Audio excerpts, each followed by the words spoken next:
première pancarte. Attention aux chiens, c'est marqué KV Canem. Voilà, donc là nous sommes dans une boulangerie. Ici, on a des balles qui étaient des pieux. Ici, il y avait une grosse pierre qui moulait la farine ici. Et alors, ici, derrière moi, on a le four à pain. Donc là, vous voyez un peu mieux les meubles. C'est en ruine, hein, mais on voit à peu près comment ils faisaient les pains.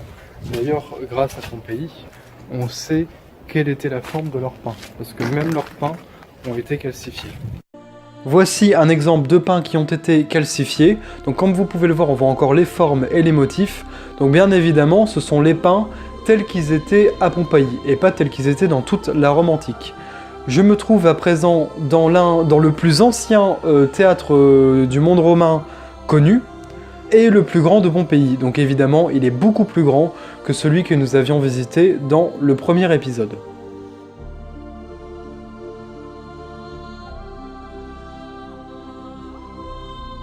Nous sommes dans l'ancien terme, donc là, ici, vous avez l'ancienne piscine, là, toute la partie des mecs, décorés, etc., on va y rentrer. Donc il y avait plusieurs pains, des pains froids, des pains chauds, Donc comme dans le premier épisode, vous voyez derrière moi des sortes de cases qui sont en fait des vestiaires où les Romains mettaient leurs vêtements avant d'aller se laver.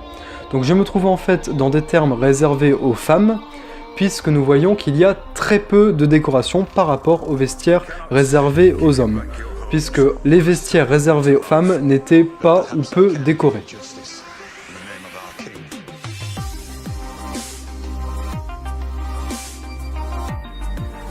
Je me trouve à présent dans les thermes des hommes, donc comme vous pouvez le voir, la décoration est beaucoup plus riche. On a des fresques sur les murs, comme vous pouvez le voir, mais on a aussi des gravures sur les plafonds, comme ici.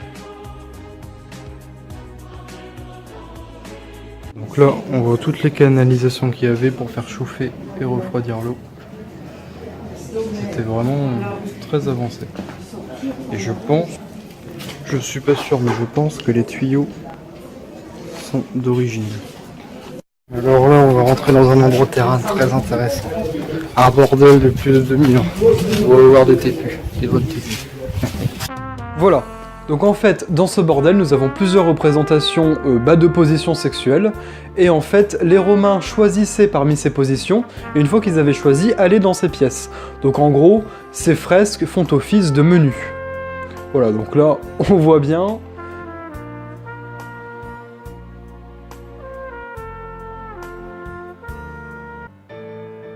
Donc là, je me trouve à nouveau dans une maison où vous voyez, il y avait une très très belle fontaine, ainsi que des fresques tout autour d'elle. Donc ça devait être certainement une maison bourgeoise où les habitants étaient très très riches.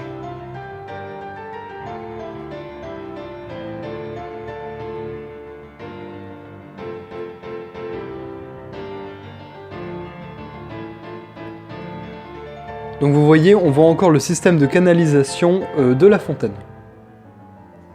Pénis. Eh. Les Romains, ils savaient y faire, hein. Regardez-moi un peu ça. En plus, c'est tenu par une corde. Et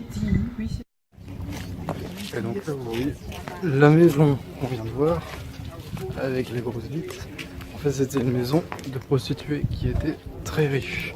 Donc on n'a pas pu voir à l'intérieur parce que c'était fermé, mais il paraît qu'il y a des dessins plutôt intéressants. Donc là, je me trouve à nouveau dans une maison. Vous voyez, il y a un bassin au milieu. Donc j'ai encore une fois coupé le son de la vidéo, puisque comme vous voyez, il y a énormément de monde autour de moi. Donc le son était tout simplement dégueulasse. Donc comme dans quasiment toutes les maisons qui sont ouvertes au public, il y a énormément de fresques. D'ailleurs, Pompéi est connu pour ça. Je me trouve maintenant dans un ancien très beau jardin. Donc évidemment, vous imaginez que les arbres qui sont là sont des arbres qui ont été replantés et qui ne sont pas d'époque.